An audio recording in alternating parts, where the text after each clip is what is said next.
آج تک کسی نے یہ دعویٰ نہیں کیا. میرے نبی نے دعویٰ کیا میرے پیچھے آؤ دنیا اور آخرت کی عزت پاؤ.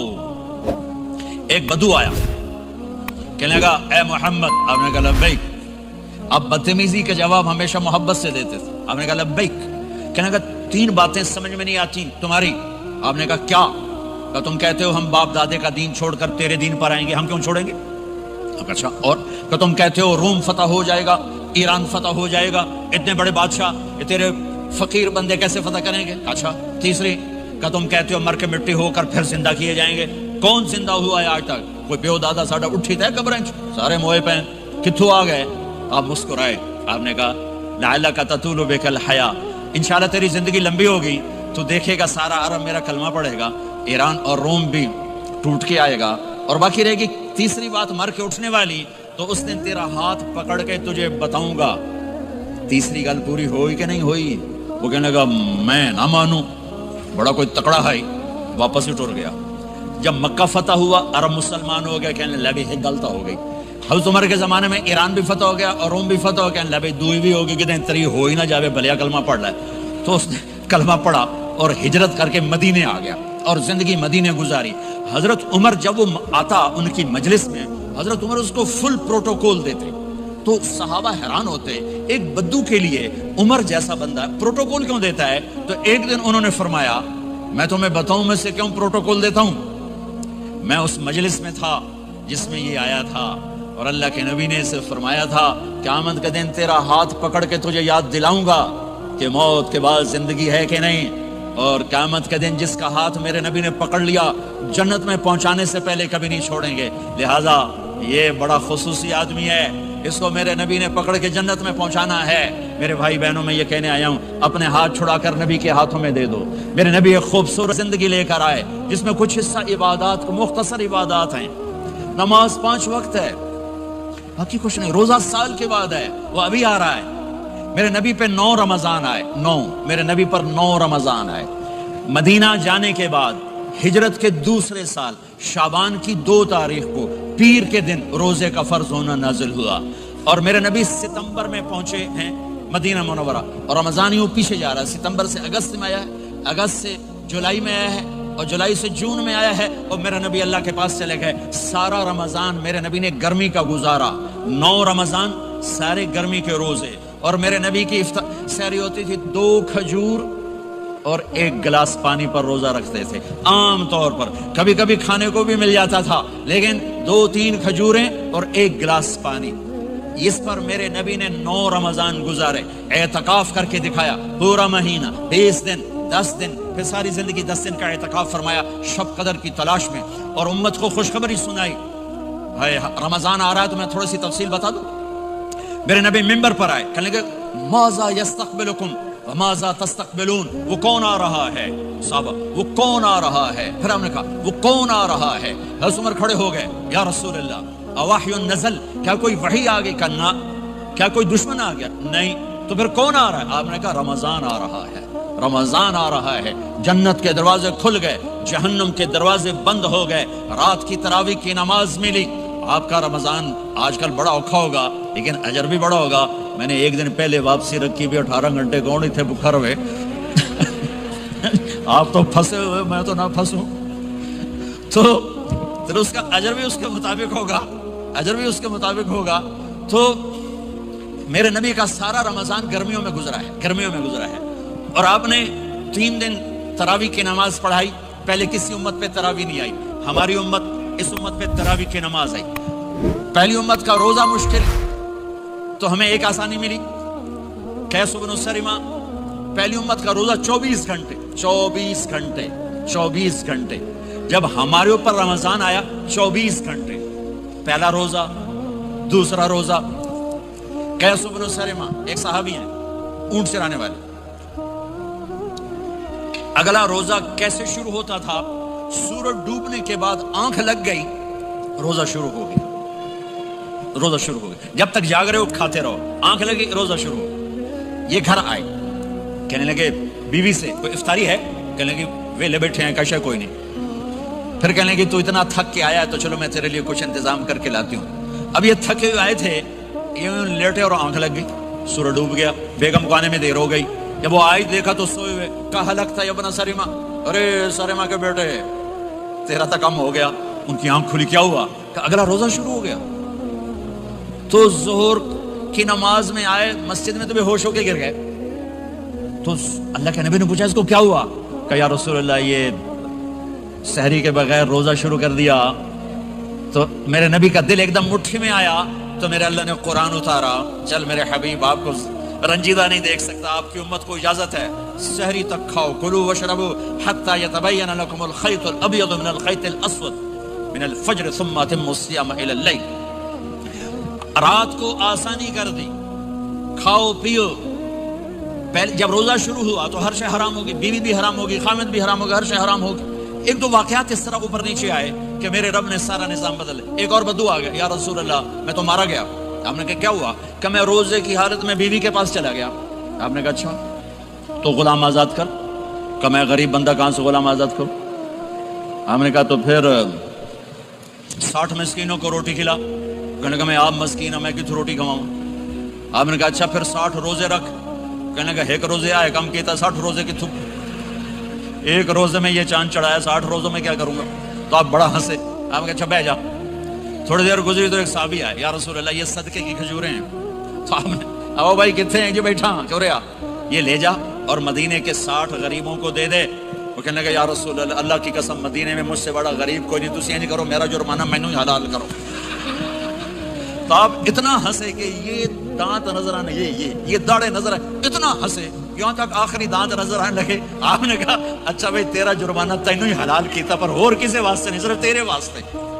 تو یہ اوپر نیچے ایسے کام ہوئے تو میرے رب نے کرم کیا کہ چلو تمہارے لیے رات ساری حلال ہے، ہر حلال چیز حلال ہے۔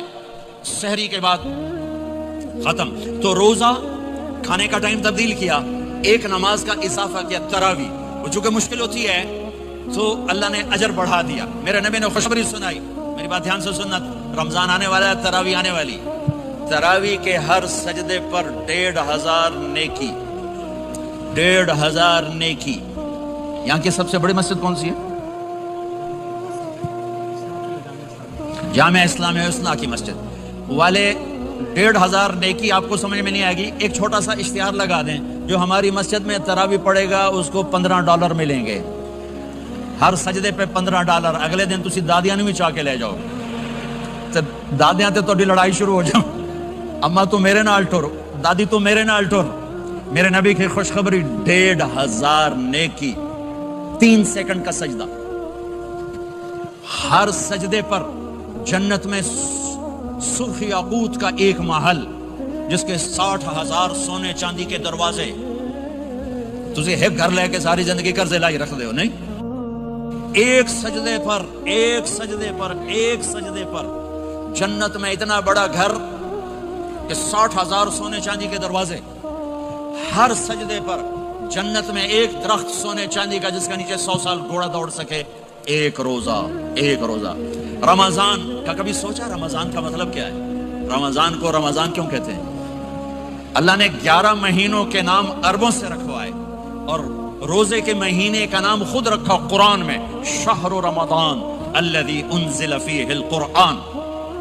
محرم، صفر، ربیع الاول، ربیع الثانی، جمادی الاولی، جمادی الثانی، رجب، شعبان، شوال، قاعدہ، ذوالحج، یہ عربوں نے نام رکھا، اور رمضان پہلے سے رکھا جا چکا تھا، عربوں سے رکھوایا۔ رمضان کے لفظ اور روزے میں کیا جوڑ ہے؟ رمضان کہتے ہیں جل جانا، جل جانا، جل جانا۔ تو اس کو روزے کے ساتھ کیا مناسبت ہے کہ جب کوئی مرد عورت روزہ رکھتا ہے یا رکھتی ہے تو پچھلے 330 دن کے گناہ، آج روزہ رکھا، پٹی تیار ہو گئی، گناہ ڈال کے جلاؤ، دوسرے دن اور گناہ جلاؤ، تیسرے دن اور گناہ، چوتھے دن اور، 30ویں دن سارے گناہوں کو اللہ تعالیٰ جلا کے، راکھ کر کے، ایمان والے مرد عورت کو پاک کر کے، صاف کر کے، آخری رات کہتا ہے جاؤ بخشے بخشائے چلے جاؤ، جاؤ بخشے بخشائے چلے جاؤ۔ تو میرے نبی تو 2 کھجور پہ روزہ رکھتے تھے۔ اور ایک بڑا خوبصورت واقعہ ہے رمضان کا، کہیں سے بکرے کی سری پکی ہوئی آ گئی تو آپ بڑے شوق سے کھا رہے تھے، اور ساتھ ارباز بن ساریہ بھی تھے، حضرت علی بھی تھے، اور حضرت میقداد بھی تھے، 3-4 آدمی سری کھا رہے تھے۔ بلال رضی اللہ تعالیٰ عنہ آئے، کہ یا رسول اللہ سحری کا ٹائم ختم ہو گیا ہے، میں اذان دینے جا رہا ہوں، آپ کھانا پینا بند فرما دیں۔ اب میں کہا ٹھیک ہے، وہ باہر چلے گئے، اذان دینے لگے، پھر خیال آیا میں دیکھ لوں کہ آپ نے کھانا چھوڑا کہ نہیں چھوڑا، واپس آئے تو آپ کھا رہے تھے۔ کہا یا رسول اللہ واللہ لقد اصبحت، اللہ کی قسم صبح ہو گئی۔ آپ نے ہاتھ پیچھے کر لیا، کہا ارے بلال نہیں ہوئی تھی، نہیں ہوئی تھی، تیرے قسم کھانے پر اللہ نے پہلے نکال دیا اس کہ تیری قسم جھوٹی نہ پڑے۔ حضرت علی نے فرمایا اگر بلال قسم نہ اٹھاتے تو جب تک میرے نبی کھاتے رہتے اللہ صبح کو پیچھے ہٹاتے جاتے۔ دیگ پک رہی تھی، ابو عبیدہ رضی اللہ تعالیٰ عنہ بن جراح وہ دیگ پکا رہے تھے، بکرا۔ آپ نے کہا ابو عبید یہ مجھے بکرے کی دستی پکڑانا، اگلے بازو، آپ کو اگلے بازو کا گوشت پسند تھا، گردن کا گوشت پسند تھا، یہ کمر کی پٹھ کا گوشت آپ کو پسند تھا، دودھ پسند تھا، برنی کھجور پسند تھی، عجوا کھجور پسند تھی، تازہ روٹی پسند تھی۔ آپ یا تازہ کھاتے تھے یا فاقہ، تھوڑی طرح نہیں 8 دن پکا کے فریج ٹھوک دے ہو تو کٹ کے گرم کیتی رکھو تو کھاتی رکھو، یا آپ تازہ کھاتے تھے یا فاقہ فرماتے تھے۔ ایک دفعہ فتح مکہ پر ام ہانی کے گھر آپ نے باسی روٹی کھائی، ورنہ آپ نے ہمیشہ تازہ یا فاقہ یا تازہ یا فاقہ، کبھی جس کھانے پہ رات گزر جاتی اسے نہیں کھاتے تھے۔ تسی ماشاءاللہ 8 راتوں جو کھد دی جاندے۔ ہاں تو کہنے لگے عبید یہ دستی پکڑانا، تو انہوں نے ایسے بکرے کا بازو نکال کے پورا آپ نے یوں پکڑا، نوچ کے پھینکا، کہا دستی پکڑانا، انہوں نے یوں نکالا، ڈوئی سر آپ نے پکڑا، کھایا، کہا مجھے بکرے کا بازو دستی پکڑانا۔ کہا یا رسول اللہ بکرے کی 2 ہی ہوتی ہیں۔ آپ نے کہا تیرا بھلا ہو جائے، اگر تو میرے کہنے پہ ڈوئی ڈال دیتا، جب تک میں کہتا رہتا اللہ مجھے نکال کے کھلاتا رہتا، اللہ مجھے نکال کے کھلاتا رہتا۔ اللہ نے رمضان بھیجا ہوا ہے، رمضان آ رہا ہے، اللہ کی رحمتوں کا جنت کے دروازے کھل گئے، جہنم کے دروازے بند ہو گئے، ایک دوسرے کو معاف کر دو، روزے کی حفاظت کرو۔ آپ بہت سے بہن بھائی آئے بیٹھو، لڑے ہوئے ہوگے، ناراض ہو گئے، میاں بیوی لڑے ہوئے ہوں گے، بھائی بہنیں لڑی ہوں گی، رمضان آ رہا ہے، تیاری کرو۔ جیسے حج پر جانے سے پہلے معافیاں مانگتے ہو، رمضان سے پہلے بھی ایک دوسرے سے معافی مانگو، ایک دوسرے کو معاف کرو، ایک دوسرے کو درگزر کرو، خود جا کے معافی مانگ لو، اللہ آپ کا مقام اونچا کر دے گا، مرتبہ اونچا کر دے گا۔ آخری رات اللہ تعالیٰ فرماتے ہیں جاؤ تمہارے رات کی قیام اور دن کے روزے کے بدلے تمہیں سب کو معاف کر دیا، مانگو۔ اور ایک رات اللہ نے شب قدر بنائی جو 1000 راتوں کے برابر کر دی۔ وہ آج آپ کی تو راتیں بڑی چھوٹی ہیں، 5 راتیں جاگ لو، 3 گھنٹے دی بھی نہیں رات ہوندی، تو 5 راتیں جاگ لو، 21 23 25 27 29 ان میں سے ایک رات ضرور شب قدر ہوگی۔ ایک رات کا جاگنا 80 سال کی عبادت سے بڑھیا ہو جائے گا، صرف ایک رات کا جاگنا، ایک رات کا جاگنا۔ ایک شرط ہے، دل میں بغض نہ ہو، نفرت نہ ہو، حقارت نہ ہو، کسی مسلمان کو حقیر نہ جانو، بلکہ کسی انسان کو حقیر نہ جانو، تو آپ کی بندگی اللہ کی بارگاہ میں پہنچ کر آپ کے مقام کو اونچا کر دیں گی۔ تو عبادات میں ایک نماز ہے، پھر کو روزہ ہے، پھر زکوٰۃ اور حج مالدار لوگوں کا فریضہ ہے، غریبوں کا نہیں ہے، متوسط طبقے کا نہیں ہے۔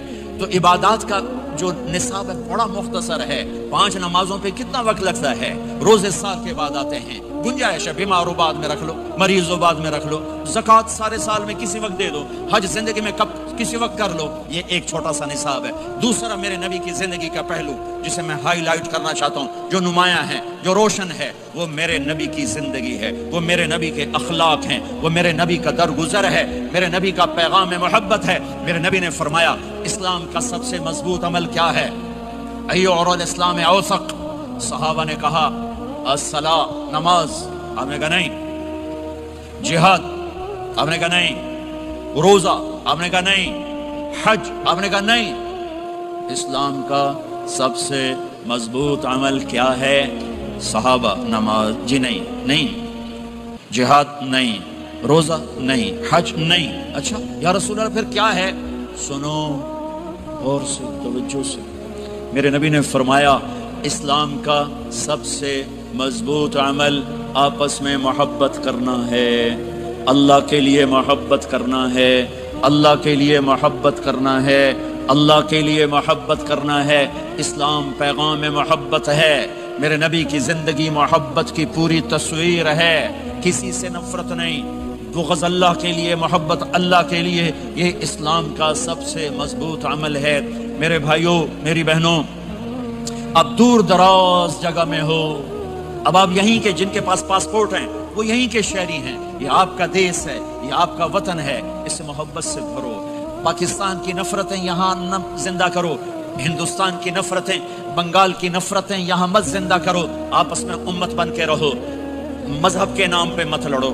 یورپ میں یہ آگ لگی ہوئی ہے, میں بہت عرصے کے بعد آیا ہوں, مجھے نہیں پتا کہ یہاں مذہبی نفرت ہے یا نہیں ہے, لیکن چونکہ یورپ میں بہت دفعہ جانا ہوتا ہے, ہر سال ہوتا ہے, وہاں یہ جھگڑے, نفرتیں, ہماری مسجد تمہاری مسجد, ان کے پیچھے نماز نہیں, ان کے پیچھے نماز نہیں, یہ تو مسلمان ہی نہیں, یہ تو گستاخ رسول ہیں, یہ وہابی ہیں, یہ کافر ہیں. دیکھو میں ہاتھ جوڑتا ہوں, امت بن کے رہو, امت بن کے رہو, مومن بن کے رہو, مسلم بن کے رہو, مومنہ بن کے رہو, مسلمہ بن کے رہو. اختلاف رائے کو برداشت کرو. یہاں چاند کے مسئلے میں اختلاف ہوتا ہے, روزے کے ٹائم میں اختلاف ہوتا ہے. علماء سے کہتا ہوں اس اختلاف کو مٹاؤ, جس میں سہولت ہو سارے وہ لے لو. امت میں تفریق نہ پیدا کرو.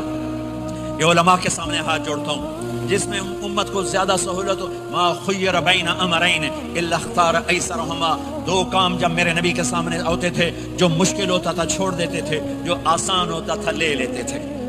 تو میرے بھائی بہنوں, یہ مذہب کی نفرت پاکستان میں, بنگلہ دیش میں اور انڈیا میں آگ لگی ہوئی ہے.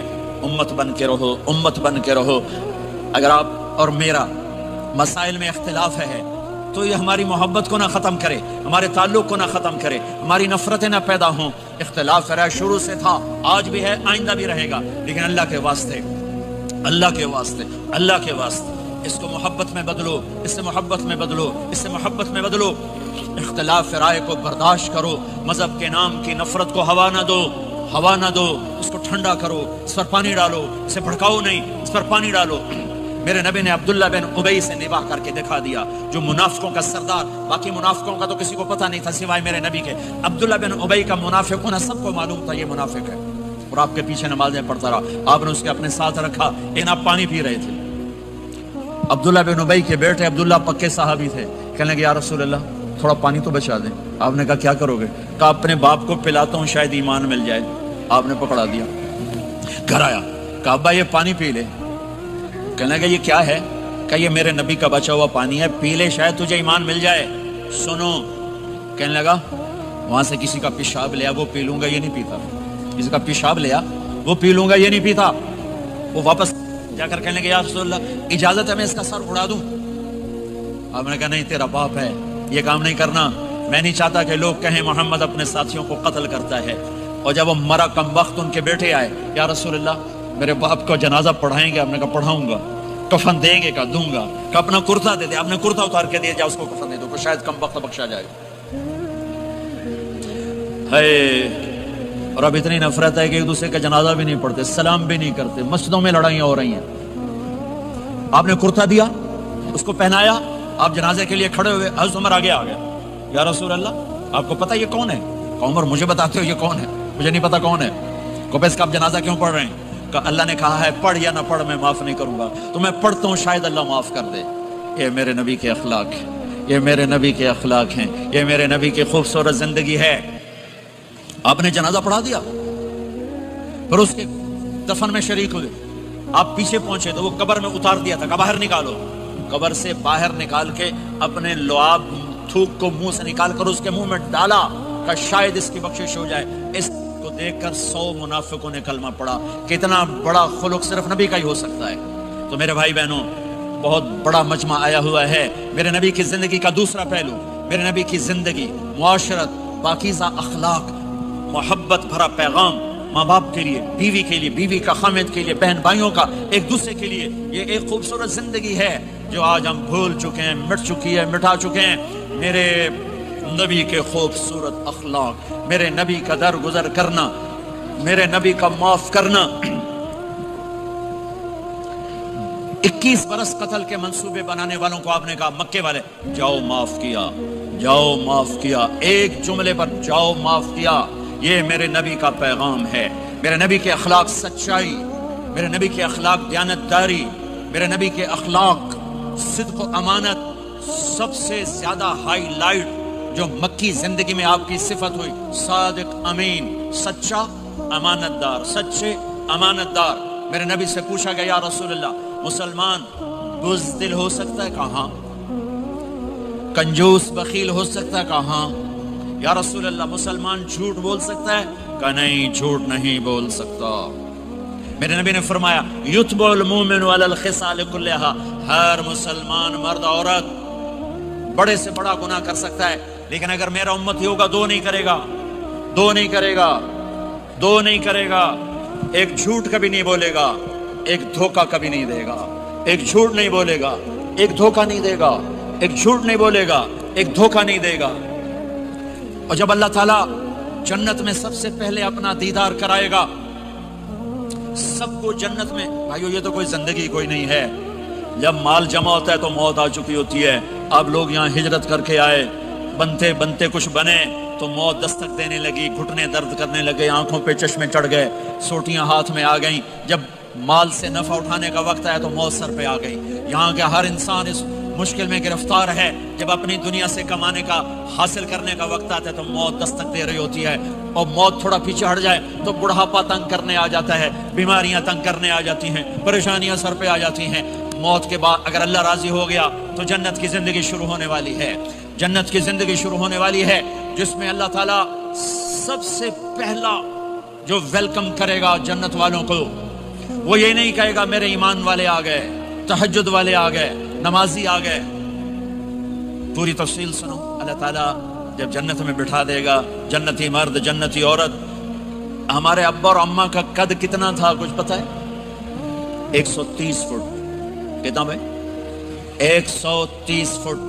یہ تو آپ نے سنا ہے کہ یوسف علیہ السلام سب سے خوبصورت تھے، سنا ہے نا؟ یہ بہت کم مرد عورتوں کو پتا ہوگا کہ عورتوں میں سب سے خوبصورت کون تھا؟ وہ حضرت حوا، حضرت حوا، حضرت حوا۔ 130 فٹ کی اماں تھی، 130 فٹ کے ابا تھے۔ پھر ٹائم کے ساتھ گزرتے گزرتے ہم چھوٹے ہوتے ہوتے ہوتے ہوتے ہوتے ہوتے یہاں تک آ گئے، آگے چل کے اور نیچے ہو جائیں گے۔ جنت میں یہ قد واپس اللہ دے دے گا۔ جو ہمارے ملک کا کلچر جنہیں یاد ہے انہیں یاد ہوگا، ایک قوم ہوتی ہے مراسی، پتا ہے نا؟ مراسی سنا؟ بڑی نازک قوم ہوتی، صرف زبان کی روٹی کھاتے ہیں، کم کم کو نہیں کرتے۔ تو زمیندار نے مراسی کے ذمہ لگا یہ میرا گھوڑا، اس کی مالش کر۔ وہ گھوڑے کی مالش مشکل کام ہے، وہ شروع ہو گیا۔ جب زمیندار گھر گیا وہ سو گیا، وہ سویا تو چور گھوڑا کھول کے لے گئے۔ جب صبح اس کی آنکھ کھلی تو گھوڑا غائب تھا، تو اس نے کہا ابھی مارے گئے، آج میری خیر نہیں۔ وہ گھر گیا، خرگوش لا کے باندھ کے مالش شروع کر دی۔ جب تھوڑی دیر بعد زمیندار باہر نکلا، اس نے کہا میرا گھوڑا کی دیکھے جی آئے کھلوتا ہے۔